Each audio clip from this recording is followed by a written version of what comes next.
itu kawan saya. Miss Major itu kawan saya, dan dia juga kan termasuk penggiat media sosial yang menurut saya boleh dong memberitakan berita yang, jadi gini ya, kalau si terpidana ini mempunyai support, mempunyai pendukung, boleh dong dari pihak yang kontra pun mempunyai support, boleh dong, ya kan.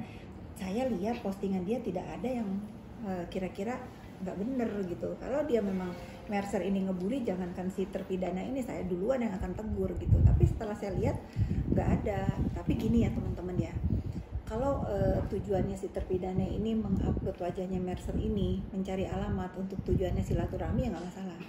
Tapi kalau memang tujuannya misalnya ya ada laporan atau apa-apa, kenapa sih nggak polisi aja yang nyari? Kenapa harus dia yang nyari? Itu ngebantuin polisi atau apa? Jadi admin. Ini nggak usah ditanggapi lah, sudahlah ya. Kita juga harus stop nih ngebahas hal-hal yang konteksnya bullying, intimidasi dan lain-lain ya. Saya rasa Mercer juga nggak gentar ya. Kalau sekedar mukanya diupload, itu resiko dari dia membicarakan atau memberi kepandangan kepada masyarakat dengan adanya, kalau nggak salah yang dibahas terakhir itu perdatanya. Nah sekarang boleh dong dia ngomong gitu. Kan saya kasih perumpamaan nih ya, saya misalnya dirampok orang nih di jalan, ya kan, saya dirampok orang, terus yang ngerampok itu ngelaporin saya lagi, menderita kerugian atas dia ngerampok saya. Bagaimana, kan yang harus yang menderita kerugian saya loh. Saya loh. Kan kalau kita melihatnya ini, saya nggak tahu hukum nih teman-teman, saya ngerti nih. Ya boleh dong orang ngomong begitu. Orang menuntut mau 1 triliun dia boleh, tapi kan harus ada pembuktian ya, audit yang benar, mana kerugian yang derita. Tapi kalau pelapor, saya lihat auditnya memang dia hancur gara-gara itu. Harusnya memang pelapor yang menderita kerugian bertubi-tubi. Ya, makanya sudah hilang ini. Jangan dibahas-bahas terus. Boleh ya, iya kemarin jualan. Oke, nih terima kasih pertanyaannya ya. Terima kasih pertanyaannya. Jangan pilih kasih kepada kepala rutan Pondok Bambu. Izinkanlah semua tahanan itu bikin keranjang kuning di dalam tahanan. Jangan tanggung dong, nggak boleh kita pilih kasih. Keadilan sosial bagi masyarakat Indonesia ya, kalau ada diizinkan itu ya sudah, daripada mereka diem ya di dalam penjara, izinkanlah live TikTok bikin keranjang kuning. Tanggung. Kenapa kamu ketawa? Nah ini kan saya ya, kalau misalnya gitu ya. Tapi ya ini kita serius dulu ya. Tapi kalau saya boleh menyarankan, sudahlah yang di luar ini jangan menciptakan lagi berita-berita yang menjadi pro kontra di masyarakat. Kalau namanya dia terpidana, udah di dalam sana, disuruh apa aja lah mau lah, orang dia udah di situ. Tapi yang di luar nih, tolong dijaga, jangan lagi membawa si terdakwa ini punya masalah baru. Akhirnya jadi masalah baru kan, kayaknya ramai banget tuh. Yang harus disalahin siapa? Gak berani ngomong kan? Yang ngajak yang harus ditegur, nggak boleh begitu. Kasihan lah, udah. Saya kali ini kasihan ya sama terdakwa ya. Karena gara-gara orang yang di luar nih dia punya masalah baru gitu. Kalau dia dimasukin ke selfie gimana? Coba, kalau dia dimasukin ke selfie atas pelanggaran ini, apa yang ngajak live itu yang, kalau nggak suruh aja yang ngajak live yang masukin selfie sana. Jangan ketawa dong. Ini opini saya sebagai masyarakat. Tadi cukup kaget. Saya nggak lihat, karena saya lagi sama kalian kan. Kita lagi di kantor Persia, lagi di Jakarta Utara, ya rame. Ini kak ada ini. Apaan? Waduh, kalau begitu ya saya nyeletuk aja.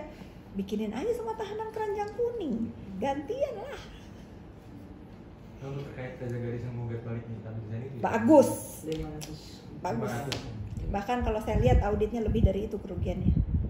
Kalau Reza Gladys menggugat dia, ada datanya. Kalau dia menggugat Reza Gladys, ada nggak datanya? Hati-hati loh ini. Kerugian apa aja Pak Fikri? Mungkin selain paten, kemarin juga pengacara juga bilang sih ada selain di luar paten.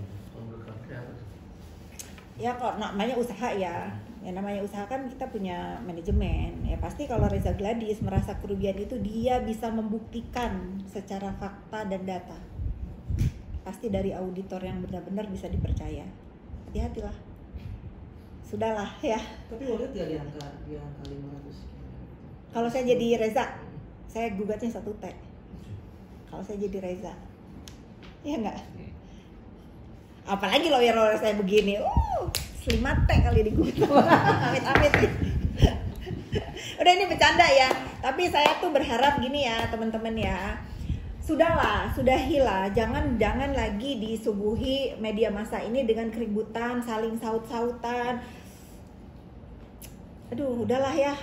Ini mengganggu banget, apalagi yang di, mohon maaf ya ibu-ibu yang di desa-desa gitu kan, nggak ada hiburannya kan sekarang apa, sosmed ini bisa diakses sampai ke pelosok. Jadi kalau kita menyuguhkan keributan begini, pasti ibu-ibu yang harus nganterin anak sekolah terlambat anaknya. Pulang sekolah harusnya masak, ngeliatin tuh sampai di mana ya berita ini ya. Siapa nih sekarang yang ribut ya gitu kan ya. Sudahlah, stop bullying. Pakailah medsos ini dengan baik, sudahilah, biarkanlah ini buat siapapun yang menghadapi masalah, baik si NM atau si Yoke, apa yang kalian rasakan ini adalah buah dari perbuatan kalian. Jalanilah. Kalau memang kalian memang mempunyai upaya-upaya untuk menyelamatkan diri di masalah hukum, lakukan. Jangan membuat keonaran-keonaran baru di dunia maya. Tadi kan sempat terus juga kalau pada posisi ini saya kasihan terhadap rumah NM kan, sebagai seorang ibu juga mungkin melihat anak-anaknya sekarang mungkin sempat memperhatikan juga ya. Saya perbaiki ya, saya kasihan pada saat dia live itu kan katanya ya, saya juga amit-amit nggak tahu ya, ini kan katanya kalau ada pelanggaran di dalam rutan itu dimasukin sel tikus ya. Nah, dimasukin sel T katanya. Nah sekarang kalau memang itu terjadi di dia, gara-gara diajak live nih sama yang di luar, yang dimasukin sel tikus siapa? Bukan yang ngajak kan? Nah itu saya kasihannya. Ya kalau nggak tuker yang ngajaknya, ya barter, dia yang masukin sel T gitu. Nah ini kasihan sama dia. Kalau dia masalah dengan anak ya sudah, pasti saya kasihan. Apalagi kan bagaimanapun saya pernah deket sama dia, kadang-kadang di handphone nongol tuh foto-foto lagi saya ngajak anaknya main, masih kecil-kecil gitu. Itu saya drek-dek gitu kalau itu. Tapi ya balik lagi, kalau dia kasihan sama anaknya, sudah perbaikilah sikapnya ke depan kalau dia udah selesai menjalani. Coba berkomunikasi dengan anak. Saya tidak suka dan tidak mau menambah masalah. Belum tentu niat baik saya pun diterima dengan baik.